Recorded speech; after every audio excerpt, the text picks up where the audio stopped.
Halo Sobat Edsen, salam pintar. Bersama saya Kak Alex, tutor biologi edsen.id. Dalam video kali ini, kita akan membahas materi mengenai substansi genetik.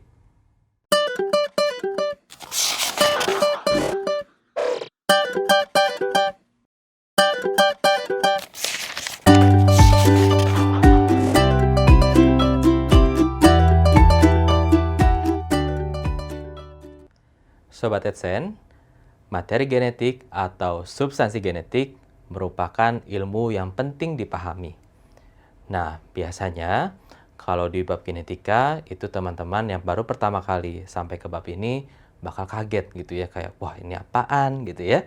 Nah, pemahaman mengenai genetika itu sangat krusial karena ini akan menjelaskan begitu banyak hal. Karena pada dasarnya setiap makhluk hidup itu pasti memiliki substansi genetika seperti DNA dan atau RNA. Oke ya. Nah, teman-teman, maka di sini saya akan memperkenalkan dulu bahan kimianya berikut dengan fungsinya. Nah, dengan memahami genetika, maka teman-teman akan lebih paham lagi ketika dihadapkan dengan soal-soal mengenai hereditas, kemudian mutasi, evolusi, keanekaragaman, bioteknologi, dan banyak lagi. Oke ya, jadi ini salah satu bab yang krusial atau sangat penting. Nah, di sini saya sudah gambarkan nih contoh dari substansi genetik.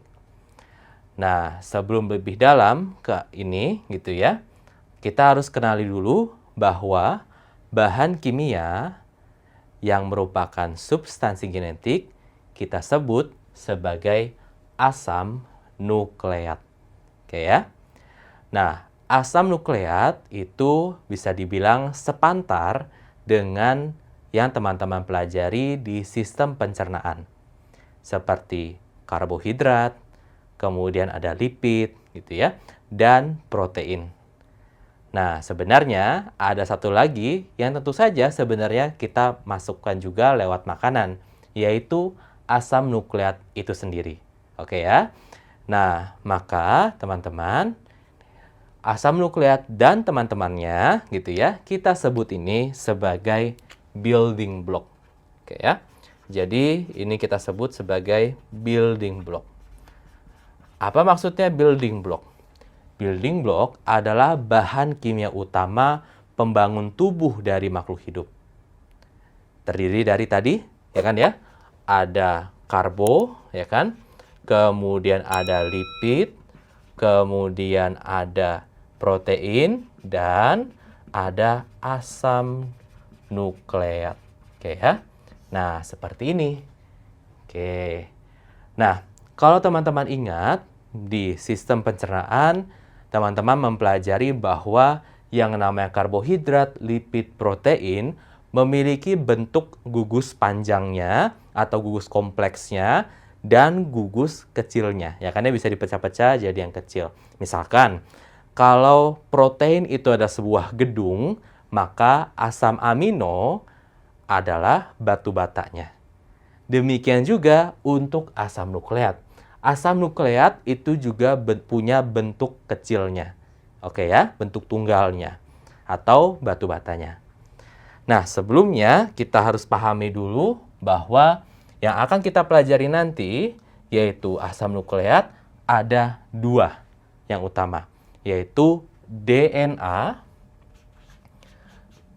dan RNA. Oke ya. Nah, DNA, RNA itu apa sih kepanjangannya? DNA itu adalah deoksiribonucleic acid. Oke, deoksiribonucleic acid. Jangan langsung terintimidasi dengan istilah seperti ini. Nanti bisa dipahami dengan melihat strukturnya. Kemudian kalau RNA gitu ya, itu kepanjangannya apa? Nah, ini mirip di DNA, tapi nggak ada kata deoksinya. Jadi, ribo nucleic acid.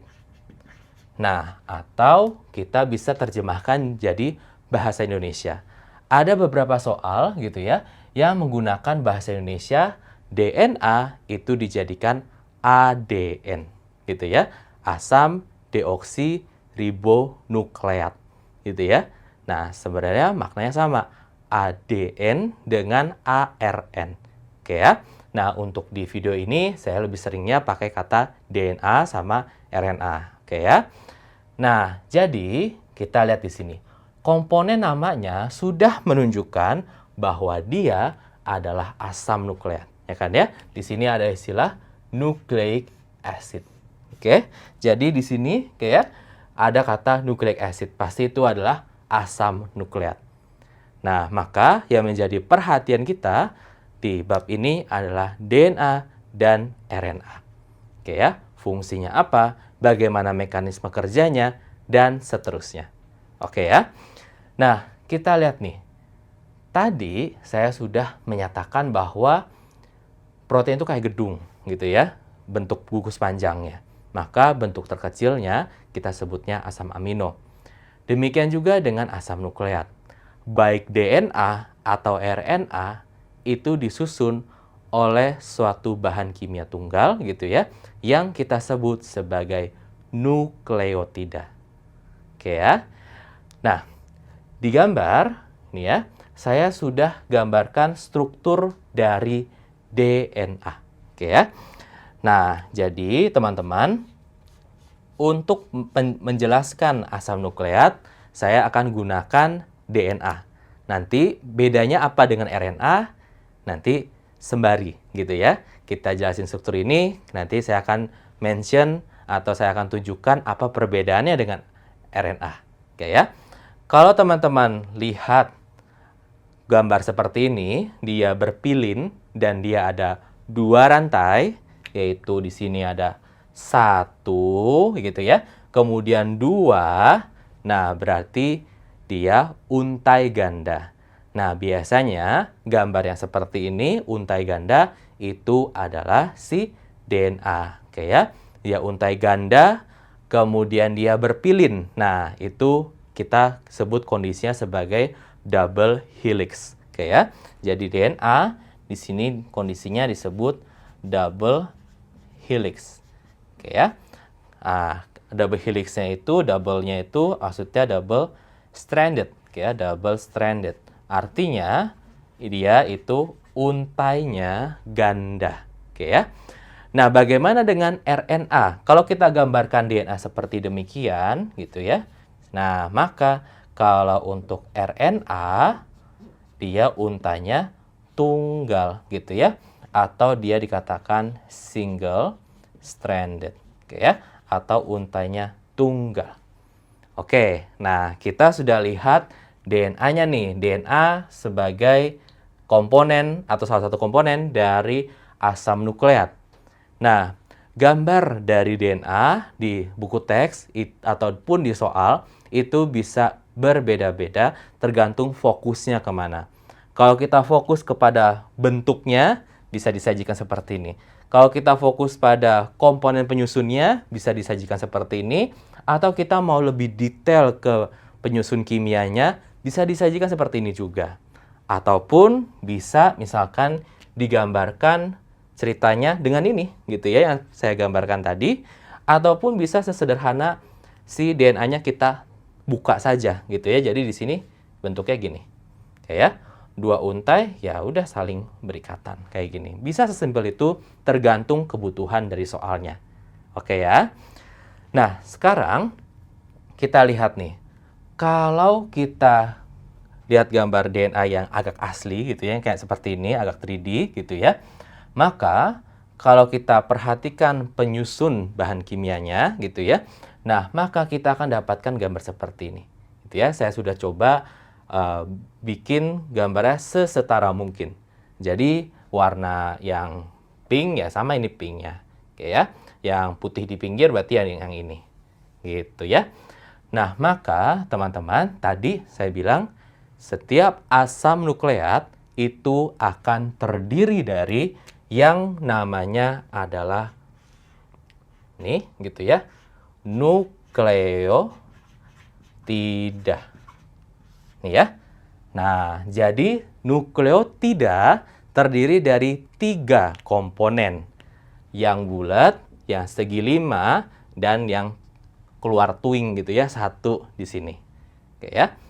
Nah, untuk mempermudah, saya akan gambar lagi gitu ya, yang sederhana saja. Teman-teman bisa ikuti gambarnya gitu ya, latihan dengan mencatat. Oke, jadi kita gambar struktur sederhana dari nukleotida.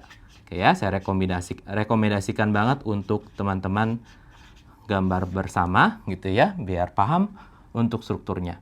Oke, saya biasa gambar bulat dulu seperti ini. Kemudian kayak gini, saya bengkokkan, baru ada bulatan, ini O, gitu ya, oksigen. Nah, kita bikin segi 5-nya. Nah, teman-teman, untuk yang di sampingnya lagi, kita lihat dia itu bervariasi. Ada yang ini, ada yang ini, ada yang ini, ada yang ini.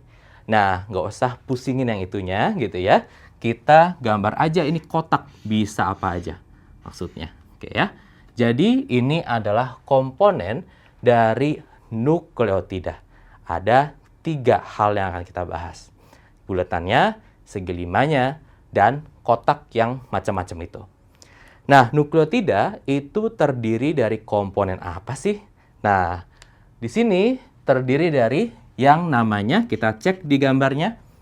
Nah, ada nggak di sini? Nggak ada ya? Nah, kita cek di gambar yang lebih detailnya. Di sini ada huruf P, berarti ini fosfat. Oke ya.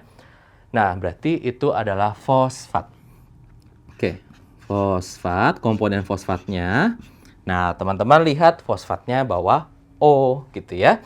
Dan di sini ada negatifnya gitu ya. Maka kita tahu bahwa di sini cenderung bermuatan negatif. Ini hal dasar yang akan kita pakai nanti ketika bahas mengenai bioteknologi molekuler. Gitu ya.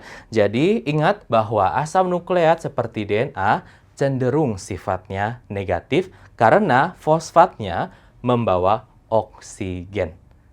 Oke ya, paham ya? Nah, kemudian yang selanjutnya adalah bentuk segi 5 yang ada O-nya yang seperti ini. Nih, gitu ya. Nah, teman-teman, ini apa sih? Ini yang kita sebut sebagai gula pentosa. Ingat, penta artinya 5. Oh iya Kak, jadinya ini segi 5 ya? Enggak, gitu ya. Nah, karena teman-teman lihat gitu ya, ini si oksigennya. Oke ya, ini oksigen. Yang kita hitung dari gula itu adalah kadar C atau karbonnya. Maka, hitungnya seperti apa? Hitungnya seperti ini. 1, C1, C2, C3, C4, dan C5. Oke ya. Jadi ini adalah 5 gugus gula. Ada 5 karbon. 1, 2, 3, 4, 5. Jangan sampai dilupain karena nanti kita akan bahas. Ada pembahasan lebih lanjut soal ini. Oke ya. Maka ini yang kita sebut sebagai gula pentosa. Oke ya. Nah, kemudian yang selanjutnya ini yang bisa jadi apa aja gitu ya. Bisa dibilang ada 4 variasi. Nah, ini yang kita sebut sebagai basa nitrogen. Oke ya. Ini yang kita sebut sebagai basa nitrogen. Oke, jadi kita ulang. Nukleotida terdiri dari fosfat, gula pentosa, dan basa nitrogen. Fosfat membawa O sehingga asam nukleat cenderung bermuatan negatif. Oke ya. Nah, sekarang kita ngomongin gula pentosanya. Gula pentosa itu terdiri dari 2 tipe. Ada deoksiribosa dan ada ribosa. Hayo gitu ya. Berarti ini dipunyai siapa? Dipunyai, kalau deoksiribosa punyanya siapa? Punyanya DNA gitu ya. Sedangkan ribosa dipunyai oleh RNA. Oke ya. Nah, jadi teman-teman lihatnya dari mana? Gimana saya bisa bedain gula pentosa untuk DNA dengan RNA? Ini yang tadi saya bilang, jangan dilupakan cara menghitung karbonnya untuk gula pentosa. Kita amati gugus C2-nya. Posisi ini. Oke ya. Posisi ini, gugus sampingnya apakah hidroksil atau bukan? OH atau bukan? Oke ya. Nah, sekarang kalau dia OH, maka dia sebutnya adalah ribosa. Sekarang kalau kita hilangkan O-nya gitu ya. Nah, berarti O-nya diambil deoksiribosa. Paham ya? Jadi, kalau deoksiribosa di gugus C2, rantai sampingnya itu adalah H, sedangkan ribosa, gugus sampingnya yang C2, itu adalah OH. Jelas kan? Maka namanya deoksi. Oksigennya dihilangkan atau dibatalkan. Nah, Sobat Edsen, sampai di sini dulu video pembahasan materi mengenai substansi genetik. Sampai bertemu di video berikutnya, semoga bermanfaat. Salam pintar! Sekian Sobat Edsen untuk video pembelajaran hari ini. Sampai ketemu lagi di video belajar berikutnya. Jangan lupa aktifkan notifikasi untuk video terbaru kami ya. Sobat Edsen juga bisa mengunjungi edsen.id dan temukan ribuan video pembelajaran. Sampai jumpa Sobat Edsen, salam pintar!